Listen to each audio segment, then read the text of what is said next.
Hello, everybody. This is for inheritance and polymorphism. I have an example, and I would like to use this example to explain the concepts as well as showing you how to do your project. Okay, so if you look at my screen, I have these classes. So obviously, animal is the superclass, the parent class, and dog, cat, bird, and reptile, they are the subclasses, the child classes. So these four classes inherit from animal. Okay, now let's look at the animal class. The animal class, I have one instance variable, warm-blooded, that tells you if it's a mammal or not. And so I have a constructor that accepts a Boolean, right? Warm-blooded is a Boolean. And so assign that. And then I have move method. Move is generic to everybody. So remember, this is just an example. It's, it's not complicated method.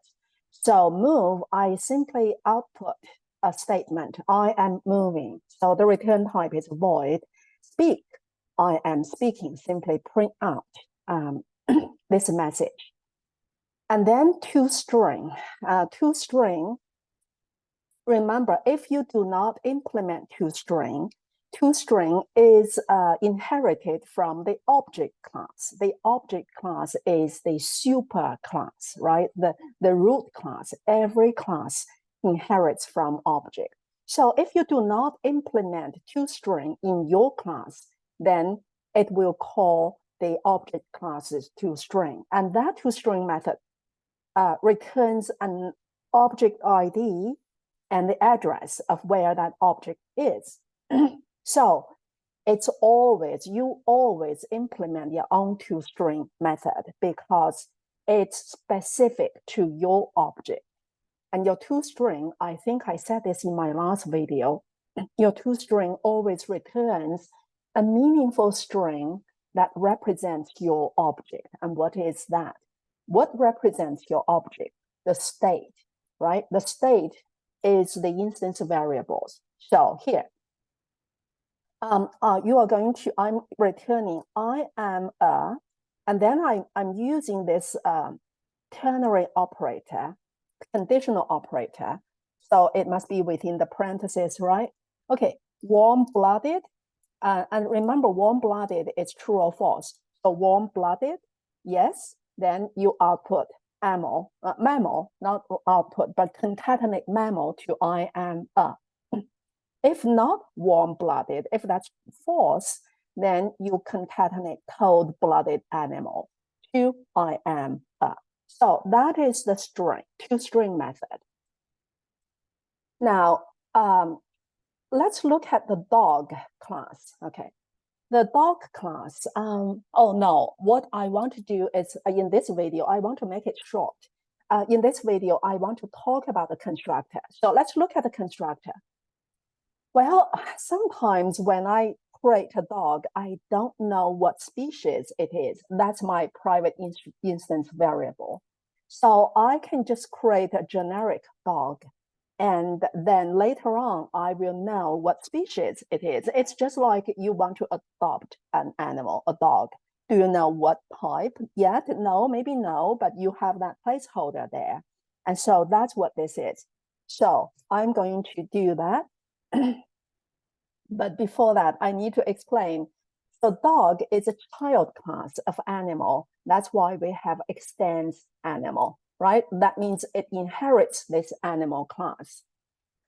So for dog, I want to create an empty no arg constructor, but it does not compile. If you look at this, point to it, it says implicit super constructor animal is undefined, must explicitly invoke another constructor. So what this means is, when you have a constructor in your child class, the first thing it does is to call the super class's constructor. So since this is a no arg constructor in the child class, it automatically goes to your superclass here and call the no-arg constructor in animal. But I do not have that. My only constructor is this. And also remember that if you do not provide constructors, then Java virtual machine will provide a default constructor, which is a no-arg constructor. But once you provide your own constructor, that default constructor is gone. So if you need one, you must implement it yourself. And right now, since I need a no-arg constructor in my child class, I must implement that in the superclass. Otherwise, it does not compile. So if you take this off, I commented it out, right? Now you can see it's okay. So once again, what it does is it goes to the superclass to call the superclass's constructor. If it's a no-arg, no body, no implementation constructor, this is empty implementation. So it goes to the superclass to call the constructor. And if you don't have it, it does not compile. Now let's look at this one. This is the constructor that accepts an instance variable's value. So when I create this dog using this constructor, I know what species it is. I'm passing a string, right? So in your constructor of the child class, the first statement in the constructor is always to call the superclass constructor. Okay, so you have to put this statement as the first one. If you put it as the second one, it will not compile. That doesn't work. So always make it the first one.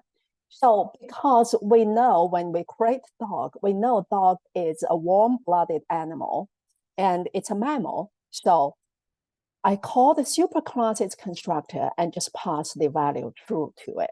So when it comes here, it will accept true and warm-blooded, this Boolean variable will be set to true. Okay, that's what that is. And then just initialize species to the value passed. That's the constructor part. I will stop here and continue in the next video.